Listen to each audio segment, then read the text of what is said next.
The boardroom fell silent when Lieutenant Commander Marcus "Ghost" Reeves walked in. 23 tech executives in their tailored suits turned to stare at the scarred SEAL in full dress uniform, his trident gleaming under the fluorescent lights. But his eyes weren't on them. They were locked on the woman sitting quietly in the corner, her fingers wrapped around a coffee cup, her gaze fixed on the Seattle skyline beyond the floor-to-ceiling windows. Vivienne Phoenix Nakamura didn't look like a billionaire. At 34, she wore a simple black sweater and jeans, her dark hair pulled back in a practical ponytail. No jewelry except for a thin silver chain that disappeared beneath her collar. The other executives whispered among themselves about the defense contract meeting, but she remained motionless, watching a pair of F-16s trace contrails across the gray October sky. "Ladies and gentlemen," the Pentagon liaison began, "we're here to discuss the Aurora Defense System's proposal for—" "She's one of us," Ghost interrupted, his voice cutting through the corporate chatter like a blade. Every head in the room swiveled between the SEAL and the quiet woman by the window. The executives looked confused. The Pentagon officials exchanged glances, but Vivienne's shoulders tensed almost imperceptibly, the first sign of life she'd shown since the meeting began. The liaison cleared his throat. "Commander Reeves, perhaps we should." Call sign Phoenix, graduated top of her class from the Naval Academy in 2013. Naval aviator, flew combat missions over Syria and Afghanistan. Shot down behind enemy lines in 2018, evaded capture for 6 days before extraction. Ghost's voice carried the weight of absolute certainty. Bronze Star, Purple Heart, Distinguished Flying Cross. She didn't just serve, she bled for this country. The room erupted in murmurs. Tech billionaires weren't supposed to have military records. They were supposed to be college dropouts with revolutionary algorithms, not combat veterans with classified kill counts. The executives stared at Vivienne with new eyes, but she remained perfectly still, her reflection ghost-like in the window glass. "That's impossible," someone whispered. "She founded Aurora when she was 26. The timeline doesn't." "The timeline works perfectly if you know what to look for," Ghost said quietly. He reached into his uniform pocket and withdrew a small object, a pilot's wings, tarnished with age and battle. "She left these in a bird that never made it home. I've been carrying them for 3 years, waiting for the right moment to give them back." The wings caught the light as Ghost placed them on the conference table. Vivienne finally turned from the window, and for the first time, the room saw her eyes. They weren't the calculating gaze of a tech mogul. They were the 1,000-yard stare of someone who had seen the elephant and lived to tell about it. The silence stretched until it became unbearable. Then, slowly, Vivienne Nakamura began to speak. 3 months earlier, the Pentagon had been desperate. The new stealth drone program was hemorrhaging money and producing aircraft that couldn't stay airborne for more than 6 hours without catastrophic system failures. Traditional defense contractors were pointing fingers while enemy nations closed the technology gap daily. That's when someone in naval intelligence remembered the name Phoenix and the pilot who had vanished into the private sector after her medical discharge. Aurora Defense Systems occupied a nondescript building in Bellevue, Washington, but beneath its humble exterior lay some of the most advanced aerospace engineering facilities on the West Coast. Vivienne had built her company with military precision, hearing veterans who understood that perfection wasn't a luxury, it was survival. Her drones didn't just fly, they hunted with the patience of apex predators and the lethality of guided lightning. "You want to know why my aircraft don't fail?" Vivienne asked the room, her voice steady but carrying an edge that made the executives shift uncomfortably. "Because I've been in a cockpit when failure means you don't see another sunrise. Every circuit, every line of code, every bolt is designed by people who understand that someone's mother, someone's son, is trusting their life to our engineering." She stood and walked to the head of the table, her presence commanding attention without demanding it. The executives who had dismissed her as another tech startup founder were beginning to understand they were dealing with someone fundamentally different. This wasn't about market disruption or venture capital. This was about warfare, and she spoke its language fluently. The Aurora 7 isn't just a drone, she continued, activating the room's display system with a gesture. The screens filled with technical specifications that made the Pentagon officials lean forward with interest. It's a force multiplier designed by warriors for warriors. 20-hour flight time, advanced AI targeting systems that can distinguish between combatants and civilians in real time, and stealth capabilities that make it invisible to current generation radar. Ghost studied the specifications with professional interest. He had seen too many promising technologies fail in the field, too many innovations that looked perfect on paper but crumbled under the stress of actual combat. But something about Phoenix's approach felt different. The design philosophy wasn't about pushing technological boundaries for their own sake. It was about solving specific problems that only someone with combat experience would understand. "Combat tested?" he asked. Vivienne's expression didn't change, but something flickered in her eyes. "That depends on how you define combat, Commander. Let's just say certain classified operations have provided extensive field data." The implication hung in the air like cordite smoke. The Aurora 7 wasn't theoretical. It had already been blooded. The Pentagon officials exchanged looks that spoke volumes about black budgets and operations that didn't officially exist. In the world of special operations, deniability was as valuable as firepower, and a drone that could strike without leaving fingerprints was worth its weight in gold-pressed latinum. "I want to see it fly," Ghost said simply. Vivienne nodded once. "Tomorrow, 600 hours, McCord Field. Bring whoever you need to convince. But understand, once you see what Aurora 7 can do, there's no going back. You'll either be part of the solution or you'll become irrelevant." The words carried the quiet confidence of someone who had already won battles that others were still figuring out how to fight. McCord Field at dawn looked like a scene from a military recruitment poster. The runway stretched into the distance, bordered by hangars that housed some of the Air Force's most sophisticated aircraft. But all eyes were on the unmarked hangar at the field's eastern edge, where Aurora Defense Systems had set up their demonstration. The morning air was crisp, carrying the scent of jet fuel and the promise of rain. Ghost arrived 30 minutes early, a habit ingrained by years of operations where being late meant being dead. He wasn't alone. A small group of Pentagon officials and special operations commanders had made the journey from D.C., their expressions ranging from skeptical to cautiously optimistic. They had seen too many defense contractors overpromise and underdeliver to get excited about another revolutionary platform. The hangar doors rolled open with mechanical precision, revealing a sight that made even the most jaded observers pause. The Aurora 7 sat on its launch rail like a sleeping predator, its matte gray finish seeming to absorb the morning light.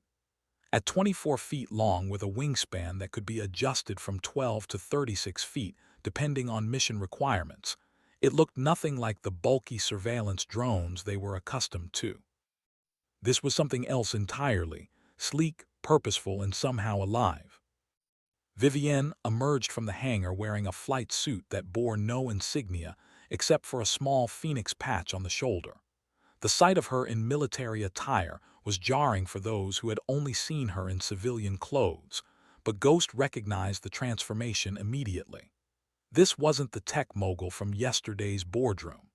This was the naval aviator who had earned her wings through blood and determination. "Gentlemen," she said, her voice carrying across the tarmac with the authority of someone accustomed to being heard over jet engines and gunfire. "What you're about to see is the culmination of 6 years of development and more combat experience than I'm authorized to discuss. The Aurora 7 represents a fundamental shift in how we think about unmanned combat aircraft." She gestured to a mobile command center that her team had positioned near the runway. Inside, banks of monitors displayed real-time data feeds, target acquisition algorithms, and flight parameters that looked more like science fiction than military hardware. But the most impressive feature wasn't the technology. It was the operator interface, designed with the kind of intuitive simplicity that only came from understanding how people think under stress. Traditional drone operations require teams of specialists to fly, navigate, and operate weapon systems. Vivienne explained as her technicians ran pre-flight checks. The Aurora 7 uses advanced AI to handle routine functions, allowing a single operator to control multiple aircraft simultaneously. But the real innovation isn't artificial intelligence, it's augmented intelligence. The machine doesn't replace human judgment, it enhances it. Ghost watched the pre-flight sequence with the eye of someone who had called in countless airstrikes. Everything moved with choreographed precision, but there was something else, an attention to detail that spoke of genuine combat experience rather than corporate efficiency. "What's the combat radius?" asked Colonel Sarah Brennan, the Special Operations Command representative. "Classified," Vivienne replied without hesitation, "but sufficient for any current theater of operations with reserves for extended loitering time." The demonstration began at exactly 600 hours. The Aurora 7 launched from its rail with barely a whisper, climbing into the gray Seattle sky with the grace of a bird of prey. On the command center monitors, the world spread out below in high-definition clarity as the drone began its programmed flight sequence. But this wasn't just a flight demonstration. Hidden throughout the McCord training area were targets that would test every aspect of the Aurora 7's capabilities, from its sensors to its decision-making algorithms to its precision weapons systems. The first target appeared on screen as a red outline against the forest canopy below. A vehicle, partially concealed beneath camouflage netting, designed to simulate a high-value target in a denied area. The Aurora 7's cameras zoomed in with telescopic precision, the image resolving into crystal clarity despite the aircraft's altitude of 15,000 feet. "Target acquired," the AI system announced in a calm, synthesized voice. "Positive identification, armored personnel carrier. No civilian signatures detected within blast radius. Weapons free." Vivienne looked at Ghost, who nodded slightly. "Weapons free," she confirmed. What happened next defied every expectation in the room. The Aurora 7 didn't immediately engage. Instead, it circled the target for 30 seconds, its sensors scanning for any signs of civilian presence or collateral damage risks. Only when the AI was completely satisfied that the engagement was clean did it release a single precision munition. The explosion, viewed from above, was controlled and surgical. The target vehicle disappeared in a brief flash, but the trees around it remained untouched. No secondary explosions, no spreading fires, no indication that anything had happened except for a small crater where the armored personnel carrier used to be. "Jesus," someone whispered. But Vivienne wasn't finished. The demonstration continued for another hour, with the Aurora 7 engaging multiple targets in different scenarios: urban environments where civilian casualties had to be avoided, mobile targets that required predictive firing solutions, and hardened installations that demanded precision placement of multiple munitions. With each successful engagement, the mood in the command center shifted. These weren't just Pentagon officials watching a product demonstration anymore. They were warriors recognizing a weapon that could change the nature of conflict itself. When the Aurora 7 finally touched down, landing with the whisper-quiet precision of its takeoff, the silence in the command center was deafening. Ghost stared at the monitors for a long moment, processing what he had just witnessed. In 20 years of special operations, he had seen a lot of promising technologies fail when they mattered most. But this felt different. "Questions?" Vivienne asked, though her tone suggested she already knew the answers. Colonel Brennan was the first to speak. "How many aircraft can a single operator control?" "Current protocols allow for up to 4 simultaneous operations, though we've tested as many as 8 in controlled environments," Vivienne replied.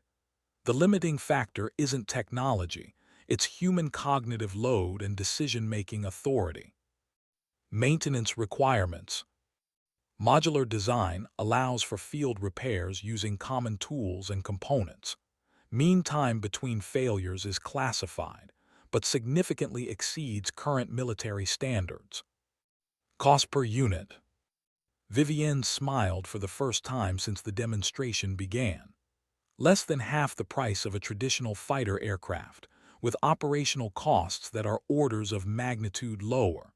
No pilot training, no life support systems, no ejection seats or survival equipment. Ghost had been silent throughout the technical discussion, but now he stepped forward. There's something else, isn't there? Something you haven't told us. Vivienne met his gaze steadily. The Aurora 7 isn't just a weapons platform, Commander. It's a force multiplier that changes the strategic calculus. When your enemies don't know if that shadow overhead is a bird, a cloud, or death itself, they stop moving freely. They stop taking risks. They start making mistakes. She paused, letting the implications sink in. Psychological warfare is often more effective than kinetic warfare.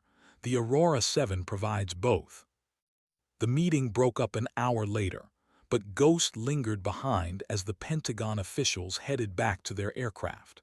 He found Vivienne in the hangar, running her hands along the Aurora 7's fuselage, with the reverence of a pilot touching their aircraft before a dangerous mission. "You didn't tell them everything," he said. She didn't look up from the drone. "There are things that can't be said in official briefings, Commander. Capabilities that exist in the shadows, operations that never happen, technologies that are too dangerous to acknowledge." "Like what?" Vivienne finally met his eyes, and Ghost saw something there that he recognized from his own mirror. The weight of classified knowledge, the burden of secrets that could never be shared. Like the fact that the Aurora 7 has been operational for 2 years. Like the fact that certain high-value targets who mysteriously disappeared in Syria and Afghanistan might not have been as untouchable as they thought. The implications hit Ghost like a physical blow. The Aurora 7 wasn't a prototype or a promising technology. It was a proven weapons system that had already been blooded in combat, used in black operations that would never appear in official records. The demonstration at McCord hadn't been about proving the drone could work. It had been about revealing a capability that already existed. "How many?" he asked quietly. "Enough to change the strategic balance in 3 different theaters of operation," Vivienne replied. "Enough to make certain terrorist leaders afraid to sleep in the same place twice. Enough to prove that the age of asymmetric warfare isn't about technology. It's about the willingness to use it effectively." Ghost processed this information with the analytical mind of a professional warrior. If the Aurora 7 had already been operational for 2 years, conducting classified strikes in denied territory, then Aurora Defense Systems wasn't just another defense contractor. They were a black-budget operation masquerading as a civilian company, with capabilities that rivaled anything in the official military arsenal. "Who authorized the operations?" he asked. Vivienne's expression didn't change, but her silence was answer enough. There were levels of government authorization that existed beyond congressional oversight, compartmentalized operations that were known only to a handful of individuals with clearances so high they didn't have names. "The question isn't who authorized them, Commander," she said finally.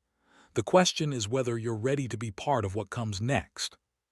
3 days later, Ghost found himself back in Bellevue, this time wearing civilian clothes and driving a rental car that had been selected for its complete anonymity.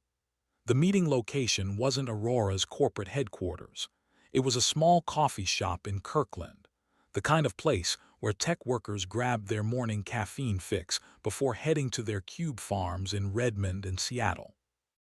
Vivienne was already there when he arrived, sitting in a corner booth with a clear view of the entrance and her back to the wall. Old habits died hard for people who had spent time in places where situational awareness meant survival. She wore jeans, and a University of Washington sweatshirt, her dark hair loose around her shoulders. To any casual observer, she looked like a graduate student or junior programmer, not the CEO of a company that built weapons systems for the Shadow War. Ghost ordered a black coffee and joined her, sliding into the booth with the fluid motion of someone who had learned to move without drawing attention. For a few minutes, they sat in comfortable silence, watching the morning crowd of commuters and early risers flow around them like water around stones in a stream. "You've been thinking," Vivienne said finally, not bothering to make it a question. "I've been researching," Ghost replied. "Aurora Defense Systems doesn't exist in any meaningful way before 2019. Before that, you were Lieutenant Vivienne Nakamura, naval aviator, assigned to VFA 143 flying Super Hornets off the USS Gerald Ford. Decorated combat veteran, fast-tracked for command, until you were shot down over Syria in September 2018. Vivienne's expression didn't change, but her fingers tightened slightly around her coffee cup. "You've been reading classified files." "I have friends in interesting places," Ghost acknowledged.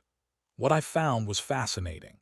According to official records, Lieutenant Nakamura was recovered 6 days after being shot down, treated for injuries at Landstuhl Regional Medical Center in Germany, and subsequently medically retired due to traumatic brain injury and PTSD. He paused, studying her face for any reaction. "But here's what's interesting. The extraction team that pulled you out was from an organization that doesn't officially exist, and the medical records from Landstuhl are so heavily redacted that they're basically blank pages with official letterhead." Vivienne took a sip of her coffee, buying time to consider her response. "What's your point, Commander?" "My point is that Phoenix didn't retire from the Navy.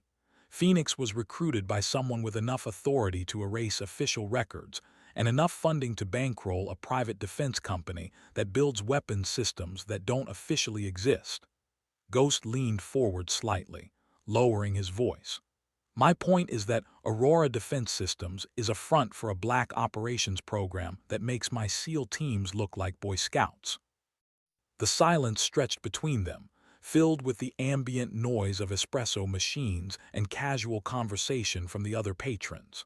Finally, Vivienne smiled, not the polite corporate smile she had worn in the Pentagon briefings, but something harder and more genuine.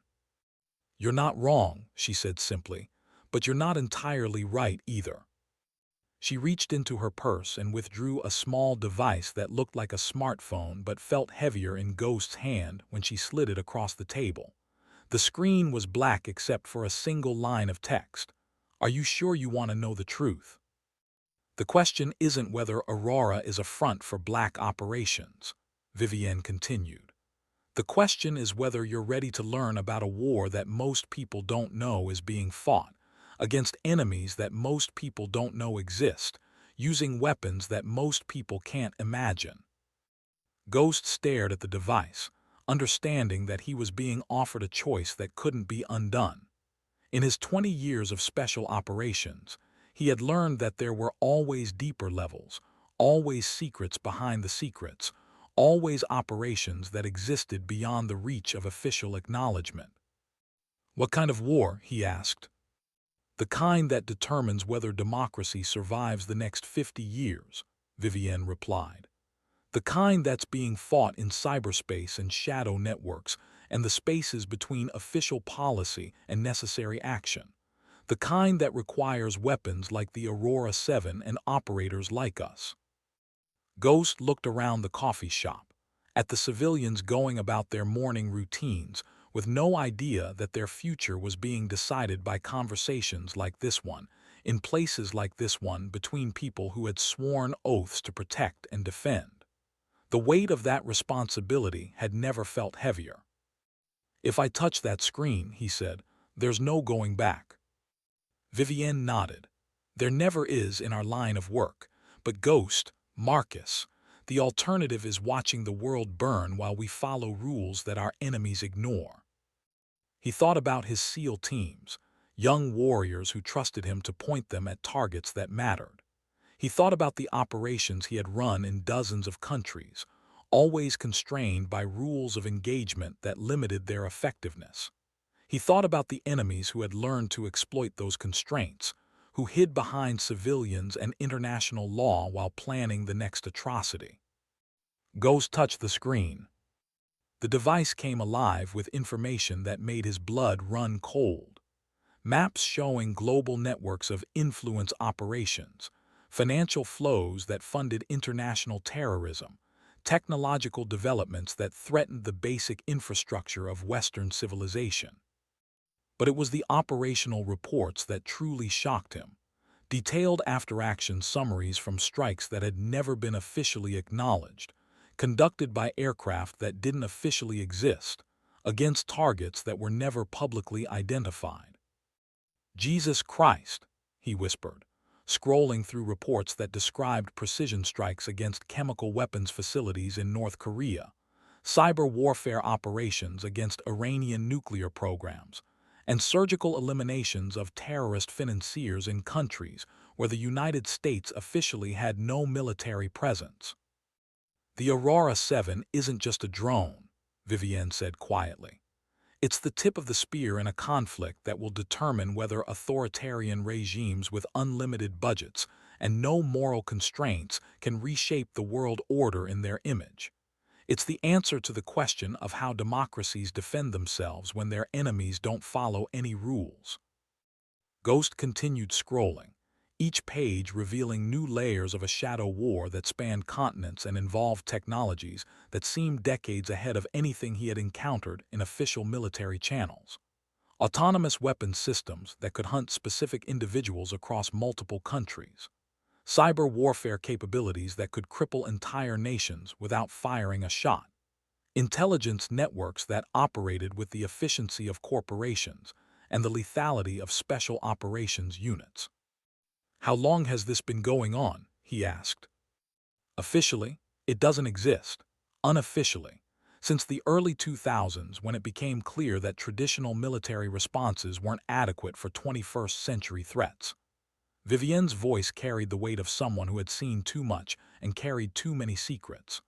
"The program has grown slowly, carefully, staying below the threshold of public awareness while building capabilities that can respond to emerging threats before they become existential crises." Ghost looked up from the device, meeting her eyes across the table. "And you want me to be part of it?" "I want you to help lead it," she corrected. "The program needs operators with your experience and credibility, people who understand the difference between necessary violence and senseless brutality, people who can make the hard choices that preserve democratic values by occasionally violating democratic procedures." The philosophical contradiction wasn't lost on Ghost. He had spent his entire career serving a nation founded on the principle that the ends didn't justify the means, that there were lines that shouldn't be crossed even in the name of national security. But he had also spent enough time in the world's dark corners to know that America's enemies had no such constraints, and that moral purity was a luxury that could become a fatal weakness. "What would my role be?" he asked. Vivienne smiled, and for the first time since he had met her, Ghost saw genuine warmth in the expression. "Ground Truth Commander for Special Operations Integration. You would be responsible for identifying targets that require Aurora 7 intervention and coordinating with existing military units to ensure operational security and tactical effectiveness." She paused, letting the implications sink in. "In simple terms, you would decide who dies and how they die, with the understanding that those decisions will never appear in official records and will never be subject to congressional oversight." Ghost thought about the Taliban commanders who had escaped justice because of restrictive rules of engagement. He thought about the Iranian Revolutionary Guard officers who planned attacks on American soldiers while hiding behind diplomatic immunity. He thought about the Russian Wagner mercenaries who tortured civilians in Africa while their government denied any official involvement. "What about accountability?" he asked. "Internal review by operators with comparable experience and security clearances. Every mission is subject to tactical and legal analysis by people who understand both military necessity and international law. We're not vigilantes, Marcus. We're professionals conducting operations that elected officials can't officially authorize but can't afford to prevent. The device in Ghost's hand buzzed softly, indicating that his access was about to expire.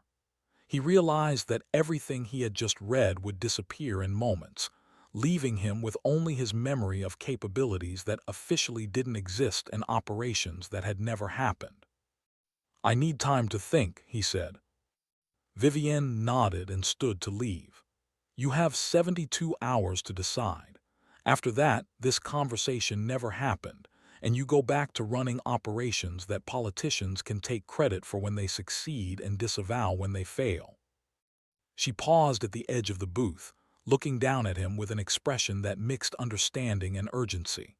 "But Marcus, while you're thinking, remember that there are people out there who want to kill your family, destroy your country, and reshape the world in their image. They're not constrained by laws or ethics or public opinion. The only thing stopping them is people like us, making the hard choices that others can't or won't make." Ghost watched her walk away, disappearing into the morning crowd with the practiced invisibility of someone who had learned to move through the world without leaving traces. The device in his hand had already gone dark, its secrets locked behind encryption that would resist any attempt at recovery. He sat alone for another hour, drinking coffee that had gone cold while he wrestled with a decision that would define the rest of his career and possibly his life. Around him, people lived their normal lives, unaware that their security depended on choices made by people like Vivienne Nakamura and organizations like Aurora Defense Systems. Finally, Ghost pulled out his personal phone and composed a text message to a number that wasn't stored in his contacts. "Phoenix, I'm in. When do we start?" The response came back within minutes. "Welcome to the Shadow War, Commander. Your first briefing is tomorrow at 800. Come hungry for justice." 2 weeks later, Ghost found himself in a place that didn't exist on any map, briefing a team of operators who had never been officially assigned to his unit. The facility was hidden in the mountains of Colorado, accessible only by a road that appeared to be a private mining operation, but was actually one of the most secure installations in the continental United States. The briefing room looked like something from a science fiction movie. Curved walls lined with high-definition displays, holographic projection systems that could render three-dimensional models of target areas, and workstations that provided real-time access to intelligence networks spanning the globe. But it was the operators themselves that impressed Ghost the most. They weren't typical special operations personnel. Each had been recruited from elite units: SEALs, Delta Force, Army Rangers, Marine Force Reconnaissance. But they had all been selected for a specific combination of tactical skill, analytical intelligence, and moral flexibility that made them suitable for operations that existed in the gray areas between law and necessity. "Ladies and gentlemen," Ghost began, standing before a wall display that showed a detailed satellite image of a compound in eastern Syria. "This is Khalil al-Rashid, formerly a chemical weapons specialist for the Assad regime, currently running a laboratory that produces chemical agents for international terrorist organizations." The image zoomed in, revealing details of the compound's layout, defensive positions, and likely civilian population in the surrounding area. Al-Rashid has been untouchable because he operates from a hospital complex, using civilian patients as human shields. Conventional military action would result in significant collateral damage and international condemnation. Ghost paused, letting the tactical problem sink in. However, intelligence indicates that Al-Rashid maintains a private laboratory in a separate building, connected to the hospital by an underground tunnel. He visits this facility every Tuesday at 300 local time for approximately 90 minutes, during which he is isolated from any civilian presence. The display switched to real-time footage from an Aurora 7 drone circling the compound at 30,000 feet, its cameras providing crystal-clear images despite the altitude and darkness.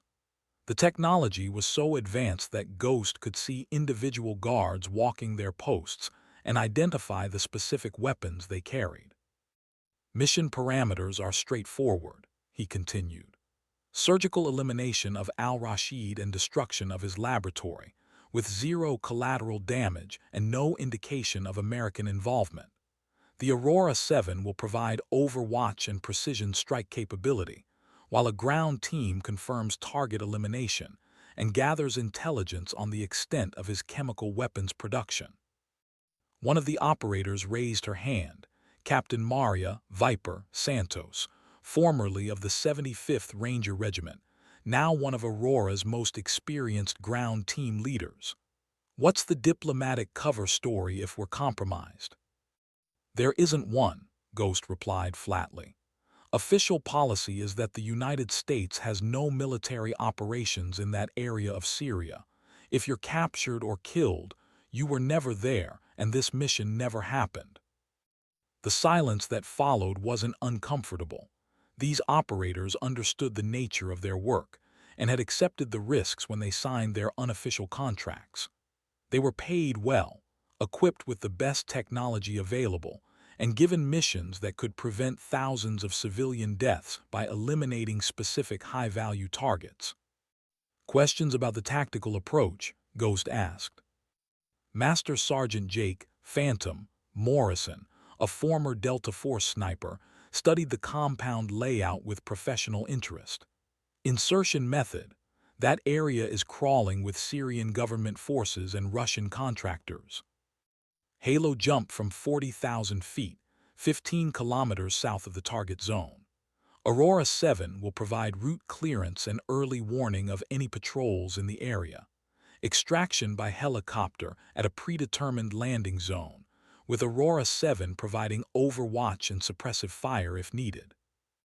Ghost activated another display, showing weather patterns and moon phase data for the proposed mission date. Conditions are optimal: new moon, clear skies, minimal wind. You'll have complete darkness for the insertion and approach phases. Captain Santos leaned forward, studying the intelligence data. What about the underground tunnel system? Any indication of additional security measures or alternate escape routes? Thermal imaging suggests the tunnel is primarily used for transport between buildings, with minimal security presence during al-Rashid's late-night visits. However, the laboratory itself is equipped with a sophisticated ventilation system that could be used to disperse chemical agents if he realizes he's under attack.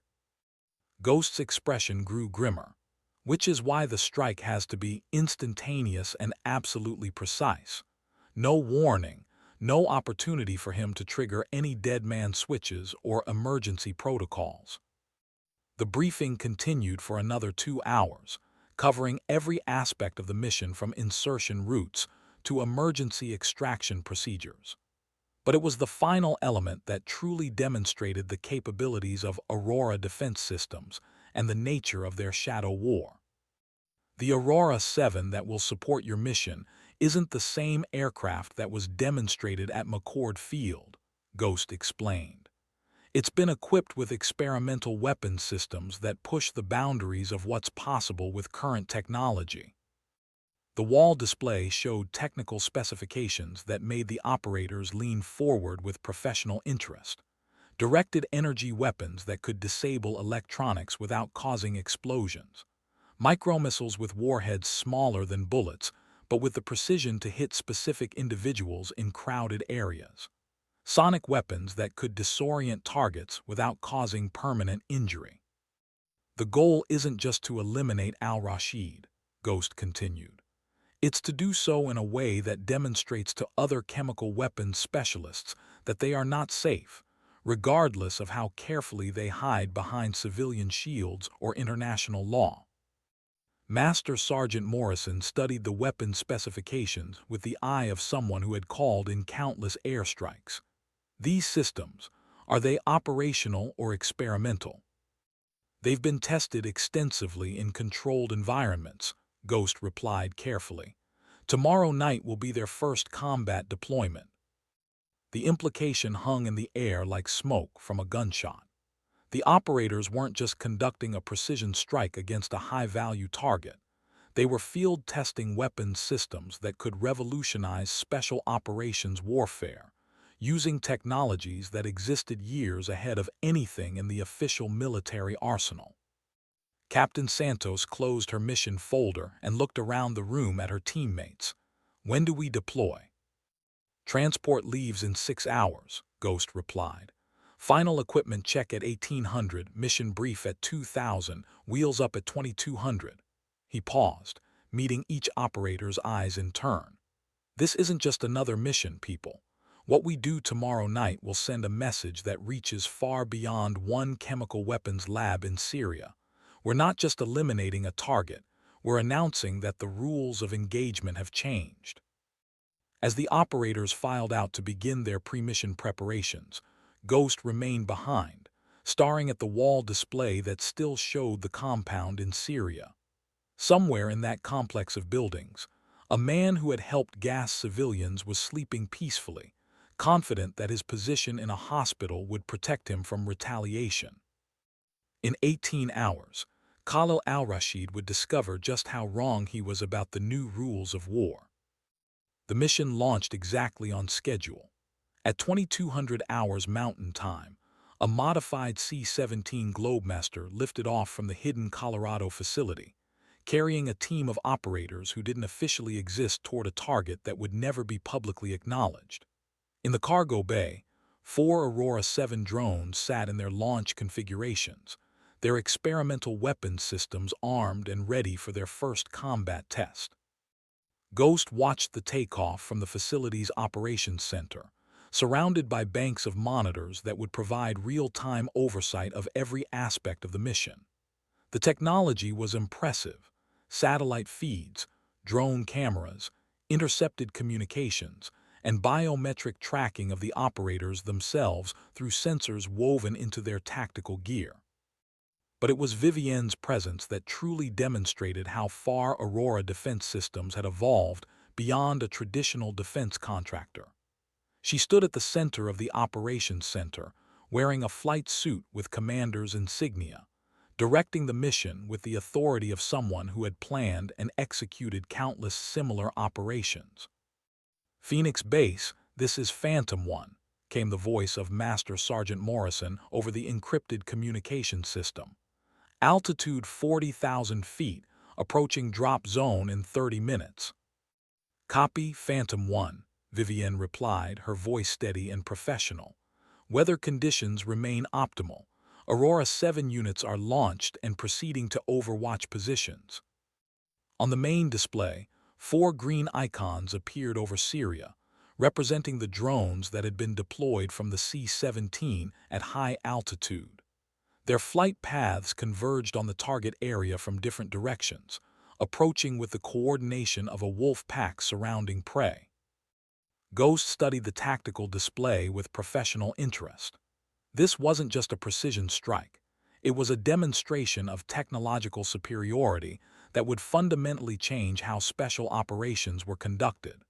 4 drones, each equipped with different experimental weapons systems, coordinating with a ground team to achieve an objective that would have been impossible using conventional methods.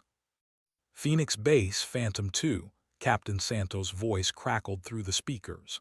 "Halo jump complete, all team members on the ground and accounted for. Beginning approach to target zone." The operators,